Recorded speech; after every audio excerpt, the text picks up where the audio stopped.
I'm Rick Kaler. Thanks for joining me. In last week's column about internal financial systems, I encouraged you to visualize and identify the inner parts of yourself that make up your internal board of directors. The different money scripts or core beliefs about money that they bring to the table are behind a lot of your financial behavior.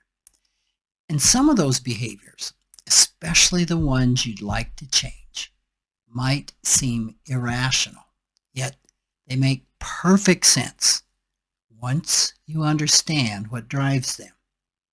Now imagine your boardroom again, and this time focus on the different personalities at the table. While the examples I use represent some common types, yours will be specific to you. So maybe you have a cautious saver who's always bracing for the worst. Maybe there's a spender who reminds you that treating yourself is really important, taking care of yourself. Maybe there's a skeptic or a critic that might second guess or raise an eyebrow at every decision. These voices aren't random. Each one stems from your early experiences with money.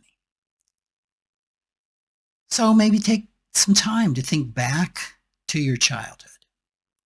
Did your parents argue about finances? Was money tight, spent impulsively, or maybe used as a tool for control? These early experiences shaped your money scripts as a young person, and they drive your decisions, often without you realizing it. Let me give you an example. If you grew up hearing, money doesn't grow on trees, you might feel guilty every time you spend, even on basic necessities. Or if you watched money disappear unpredictably, you might feel an urge to spend it quickly, just in case. When you were a kid, these money scripts served a purpose, and they helped you navigate your environment, the situation that you were in at that time as a kid. For your adult self, they're likely to be outdated or worse, even counterproductive. So the first step to understanding and eventually changing your internal financial system is curiosity.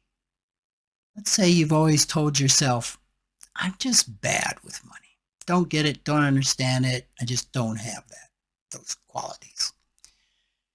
Instead of treating that money script as gospel, that you're bad with money, ask where it came from. Ask that part that has that money script where it came from. And remember, you are not your money scripts.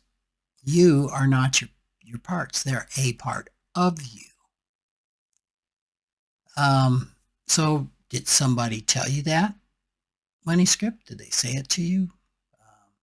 Was it based on something implied? Was it based on one mistake that really stuck? So once you understand the origin of a belief, it becomes easier to see it for what it is, a story, not an unchangeable truth. That's important. It's helpful to explore these beliefs then by writing them down, and don't overanalyze or just, get really into the weeds with it. Just jot it down. Jot down whatever comes to mind. Try not to censor what comes to mind. Maybe like money is the root of all evil, or I have to work harder to deserve more. So once you've just jotted down whatever comes to mind, take a step back and ask yourself, what's the positive intention behind this belief? That might be hard, but think about it, because there is. And is it helping me today? Is it even true in the situation I'm in today? It may have been true when it first was formed, but is it true in the circumstances today? For instance, if you feel guilty about earning more money, Could you reframe that script into something like money is a tool that can create positive change? So once you start identifying your money scripts, you'll probably start noticing some patterns in your behavior. Do you avoid saving because it feels like it won't make a difference? Do you overspend as a way to feel worthy or validated, heard, seen, that you matter? These behaviors aren't quirks. You weren't born with them in a way that's just how things are. You're not a failure because you have these beliefs. They don't mean you are broken or that you're wrong. They are driven by protective inner parts whose money scripts formed with the positive intention of protecting your system from disruption, emotional stress, and further hurt. I would suggest it's best to start small and unpack one of these beliefs at a time. You might find it helpful to work with a financial coach or a financial therapist. Remember, your aim is not to get rid of or silence your parts.